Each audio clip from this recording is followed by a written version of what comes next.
My father secretly forged my signature to steal my $780,000 home, but the notary who stamped that document was my best friend, and she called me before the ink even dried. My phone rang at 2:17 in the afternoon on a Tuesday. I was at my desk. The kind of Tuesday that has no particular weight to it, the specific ordinary Tuesday of someone whose life is running the way it is supposed to run, meetings attended and emails sent and a lunch eaten at the desk because there was a deadline and the deadline was real. Nothing about that Tuesday had announced itself as the day everything was going to change. My best friend's name on the screen. Corrine. I answered because it was Corrine, and I always answered when it was Corrine, the specific reflex of 11 years of friendship and the particular kind of closeness that means you answer regardless of what you are in the middle of. I need you to listen to me very carefully. Her voice was completely different from her normal voice. Not panicked. The specific controlled quality of someone who is frightened and has decided that frightened is not useful right now and has found the place underneath the frightened where the useful things live. I need you to not say anything until I finish. I put my pen down. Okay, I said. A man came into my office 20 minutes ago, she said. He presented a transfer of ownership document for a property at 14 Callaway Road. That's your address. I sat very still. The document had your signature on it, she said. And a signature I didn't recognize as the second party. The transfer was into the name of a Raymond Ashworth. My father's name is Raymond Ashworth. I have been a notary for 9 years, Corrine said. And something felt wrong immediately. The signature on the document does not match your signature on the notarized documents I have in my files from 3 years ago when you refinanced. I told him I needed to verify some additional documentation and I asked him to wait. Then I came to my office and I called you. She stopped. Tell me I'm wrong, she said. Tell me you sold the house and you just forgot to mention it and this is all fine. I looked at my desk. At the specific ordinary Tuesday desk of someone whose life had been running the way it was supposed to run. You're not wrong, I said. A silence. Oh God, she said quietly. Is he still there? I said. He's in the waiting area, she said. He thinks I'm checking documentation. How long can you keep him there? I said. 15 minutes, she said. Maybe 20. Don't stamp it, I said. Do not stamp that document. I know, she said. I would never. Rosalind, I would never. I know, I said. I know you wouldn't. I'm sorry. I need to call someone. Call whoever you need to call, she said. I'll keep him here as long as I can. I ended the call. I sat at my desk for approximately 4 seconds. Then I called my lawyer. Her name was Philippa. She had handled my property purchase 3 years ago and she had the specific quality of someone who has been doing this for a long time and has stopped being surprised by anything but has not stopped being thorough. She answered on the second ring. I told her everything Corrine had told me. The silence on Philippa's end was not a long silence. It was the specific brief silence of someone who has received information and is already organizing the response. Do not let that document get stamped, she said. Corrine knows, I said. She's the one who called me. Good.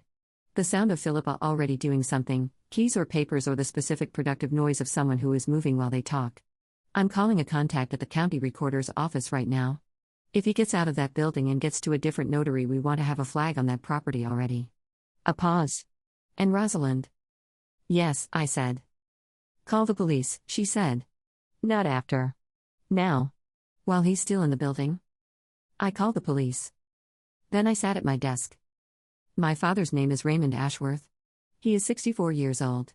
He is the person I have been managing a complicated relationship with for most of my adult life in the specific way that you manage complicated relationships with parents when the love is real and the dysfunction is also real, and you have decided that the managing is worth the cost because they are your parent and you have not yet reached the point where the cost exceeds the managing. I had apparently reached the point.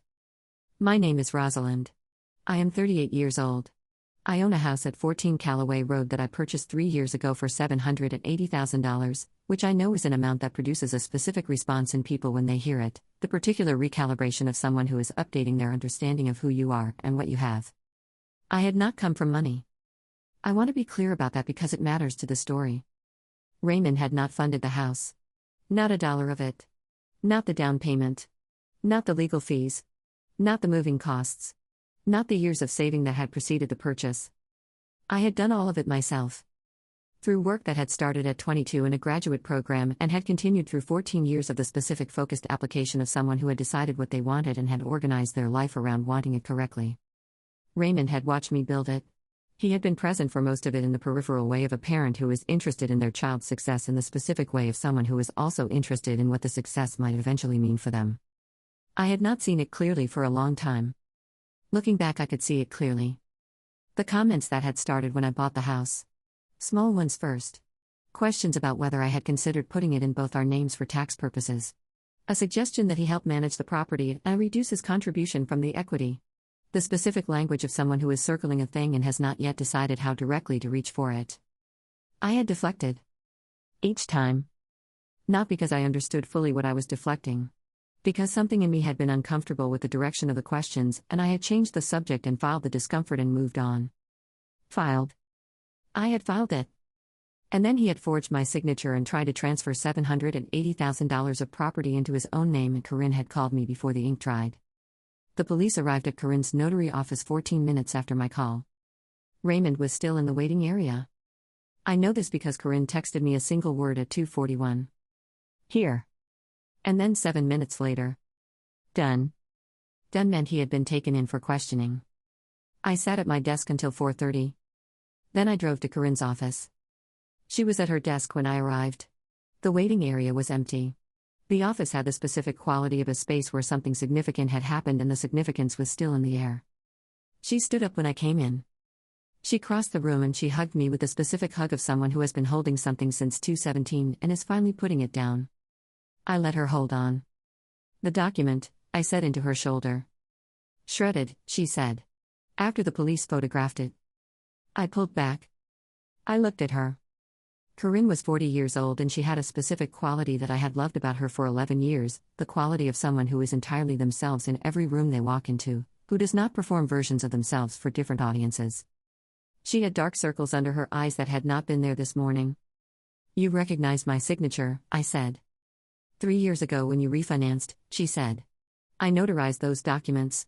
I have your signature in my files. I have looked at it 100 times for 100 different things. She looked at me directly. The signature on that document was not yours. If it had been someone else, I said. A notary who didn't know me. It might have gone through, she said. I sat down in the client chair across from her desk. She sat at her desk. We looked at each other across the specific space of 11 years of friendship and 2 hours of this particular Tuesday. Tell me about him, she said. You're a father. Tell me what I should know. So I told her. Not everything. The relevant things. The comments about the house. The questions about tax purposes and equity. The specific circling quality of someone who has been interested in something for 3 years and has moved from circling to reaching. The filing. The years of filing. He needs money, I said. I don't know specifically how much or what for. But the only reason to do this is need. Do you know what the need is? She said. No, I said. I didn't know he was in trouble. He didn't tell you, she said. No, I said. But he forged your signature instead, she said. Yes, I said. She looked at her desk. Rosalind, she said carefully. He was going to transfer your home into his name. Not borrow against it. Transfer it. Remove you from the title entirely. I know, I said. That's not desperation, she said. That's something else. I sat with that. She was right. Desperation borrows. Desperation asks. Desperation shows up on a Tuesday and tells the truth about the trouble and hopes for help. What my father had done was not desperation. It was the specific calculated action of someone who had decided that the asking was too uncertain and had looked for a version of taking that came with paperwork. That was something else entirely. I drove home. To 14 Callaway Road. I stood in my driveway and I looked at my house and I thought about the specific fact that this morning it had been mine and this afternoon someone had tried to make it his, and it was still mine because Corrine had looked at a signature in her files and something had felt wrong. The particular grace of something feeling wrong to the right person. I went inside. I made tea. I sat at my kitchen table. Philippa called at 6. The flag is on the property, she said. Nobody can file a transfer without triggering a review. Not for the next 90 days while the criminal investigation proceeds. And after, I said. We're going to do something more permanent, she said. There are additional protections we can put in place. I'll walk you through them tomorrow. A pause. Rosalind. Your father is going to need a lawyer. I know, I said. Are you going to help him get one? She said. I thought about that. No, I said. Okay, she said. Philippa, I said. What are we looking at? What does this become? Potentially, she said carefully, document forgery. Identity fraud. Attempted grand theft. The attempted transfer of property through forged documentation is a serious charge. Potentially multiple serious charges. I sat at my kitchen table. He's 64 years old, I said. I know, she said. He didn't succeed, I said. The transfer didn't go through. The attempt still happened, she said. The document was prepared. The signature was forged. He presented it to a notary? That is a completed attempt regardless of whether the outcome was achieved. I looked at my kitchen. At the house that was mine. What do I need to do? I said. Tomorrow morning, she said. My office. 9 o'clock. We go through everything. I was at Philippa's office at 9. What came next took months and was never simple and is still not entirely finished in the way that things that involve a parent and a crime and a family are never entirely finished because the finished line keeps moving. But I need to tell you what happened first. Because the first thing was the thing that changed everything else. My father called me at 8 the next morning. Not from his own phone. From a number I didn't recognize that turned out to be a phone belonging to someone at the station. He had been held overnight for questioning and this was his call. I answered. His voice when I heard it had the specific quality of a man who has spent a night in a way he had not anticipated spending it and is calling from the place of that night. Rosalind. Just my name. Everything he was not going to be able to say in it. I waited. I need you to understand something, he said. I'm listening, I said. I was going to give it back, he said. I had expected several things from this call. Explanations. Justifications. The specific architecture of someone who has done something indefensible and is attempting to build a defense. What I had not expected was the specific sentence he had led with. Because it was the sentence that told me he had spent all night constructing the version of events that made the most sense to him, and this was its opening line. He was going to give it back. I sat with that for a moment. Tell me the plan, I said. My voice completely even. I needed the equity, he said. There's a debt. I've been in trouble for 2 years and I couldn't figure out how to get out, and the house was sitting there, and I thought if I could get access to the equity I could clear the debt and put the house back in your name before you even. Before I even knew, I said. A pause. Yes, he said. I thought about the specific architecture of that plan. Get access to equity on a house worth $780,000. Do it without asking. Do it without telling. Do it through forged documents and a notary who is not supposed to know his daughter. And then give it back. Before she even knew. Raymond, I said. His name. Not Dad. The specific deliberate choice I had made in the car on the way home the previous evening. I need to ask you something. Okay, he said. If Corrine had not called me, I said. If she had stamped that document. If it had gone through. At what point in that plan were you going to tell me what you had done? Silence. You said you were going to give it back, I said. I'm asking you when. More silence. When the debt was cleared, he said. When I had the money to put it right. And if the debt hadn't cleared, I said. If whatever you needed the equity for didn't work out. If you had taken out loans against my house and the loans had gone badly. Then what? The silence this time was the specific silence of someone who has not thought this far, is being required to think this far, and is finding the thinking difficult because the thinking produces an answer they do not want to say out loud. I don't know, he said. No, I said. You don't. I let that sit. Dad. The title back. For one sentence. Because what I was about to say required it. You were going to steal my house. I need you to say that out loud. His breathing on the phone. Yes, he said. Very quietly. Not borrow it, I said. Not ask for help. Steal it. Through a forged document. Without my knowledge. Yes, he said again. Why didn't you ask me, I said. The question arrived in the space between us and sat there. Because you would have said no, he said. I thought about that. It was probably true. Not because I would have been unwilling to help. Because the help would have required the truth, and the truth would have required accountability, and accountability was the thing he had been trying to avoid for 2 years while the debt accumulated. You assumed I would say no, I said. So you decided not to ask. And instead you forged my signature. I'm sorry, he said. Not the sorry of someone who has been caught. The actual sorry. The specific strict quality of someone who has said the thing out loud and has heard himself say it and is sitting in the hearing. I know you are, I said. What happens now, he said. I had spent the previous evening thinking about this exact question. Not from the anger place. From the place that 3 years of building something solid had produced. The examined place. The place where the decisions were made from clarity rather than feeling. You are going to need a lawyer, I said. Not one I find you. Your own.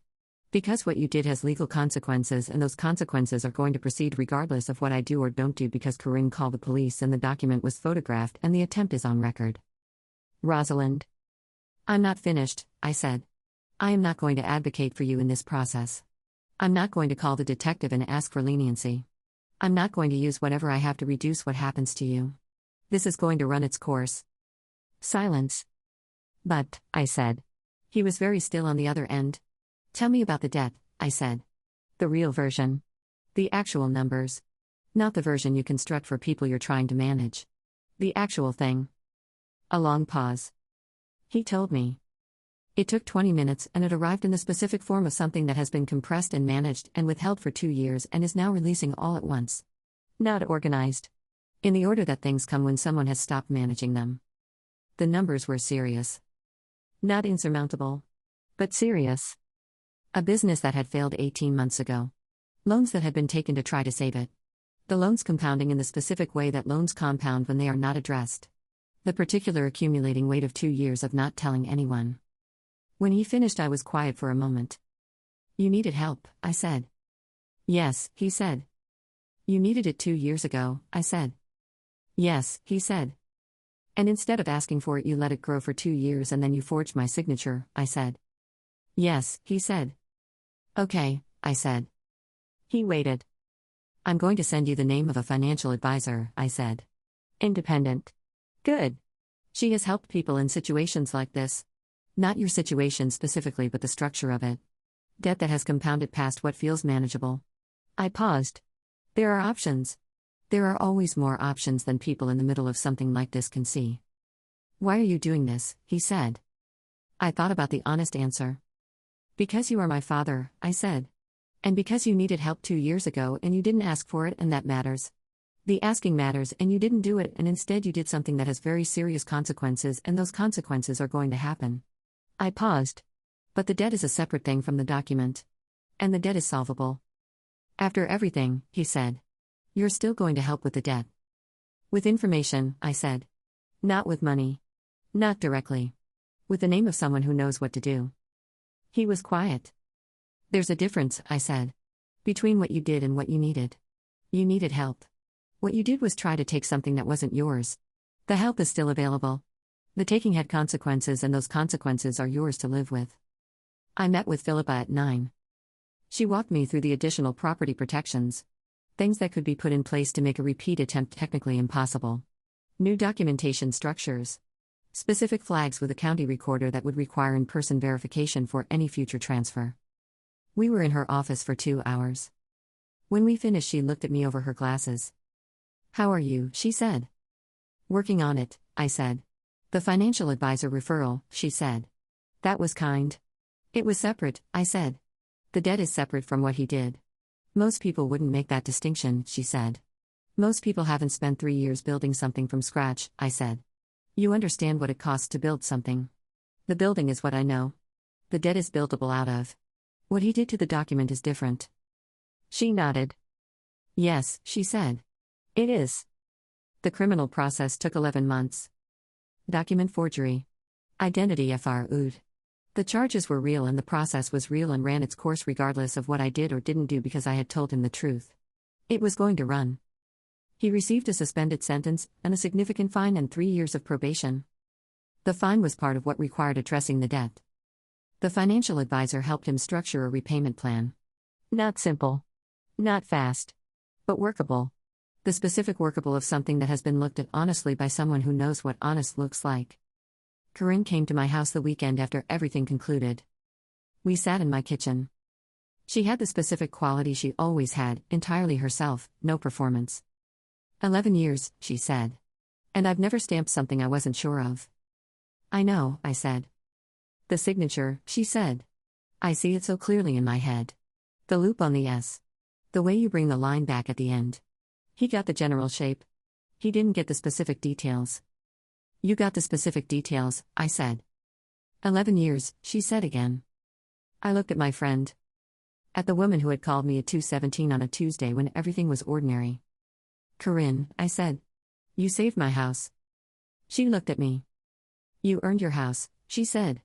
I just made a phone call. That phone call, I said, was the easiest thing I've ever done, she said. You were the obvious person to call. There was no world where I wasn't calling you. I thought about that. The obvious person to call. 11 years of friendship producing the specific certainty that there was no world where she wasn't calling. That was what friendship looked like. Not the word. The action. The 2:17 phone call. The keeping him in the waiting area. The shredded document. The one text. Done. I raised my teacup. She raised hers. We didn't say anything. We didn't need to. My father called me 6 months after the sentencing.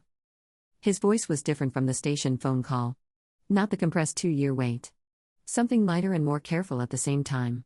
The specific quality of someone who has come through something and is still finding their footing on the other side. The advisor, he said. She found a restructuring option I didn't know existed. She usually does, I said. I'm going to be okay, he said. Financially. It's going to take time. But I'm going to be okay. Good, I said. A pause. Rosalind, he said. Yes, I said. I think about it, he said. What would have happened if she hadn't called you? I know, I said. I would have taken your house, he said. Even though I was going to give it back. I would have taken it. Yes, I said. I'm sorry, he said. Not the sorry from the station. A different one. The one that comes from actually understanding what I did. I sat at my kitchen table. At 14 Callaway Road. My house. I know the difference, I said. Thank you for the second one. We talked for another 20 minutes. Not about the debt or the document. About ordinary things. The specific careful ordinary of two people who have been through something real and are finding their way back to the ordinary through it. It was not fixed. I want to be accurate about that. The thing that happened does not get fixed. It gets carried differently over time. The weight changes. The understanding changes. The relationship changes into something more honest than what it was before the Tuesday, because before the Tuesday there was a version of my father I had been filing rather than seeing, and now I was seeing. Seeing was harder than filing. But it was real. And real, even when it is hard, is better than the alternative. Here is what I want to say to anyone who has been saved by the specific detail another person held. The loop on the S. The way the line comes back at the end. The things people notice when they have been paying attention for 11 years. You cannot plan for who will call you. You cannot engineer the 2:17 phone call. What you can do is build the kind of friendship that makes the calling obvious. The kind where there is no world in which they don't call. That is the whole instruction. Build that. Everything else follows.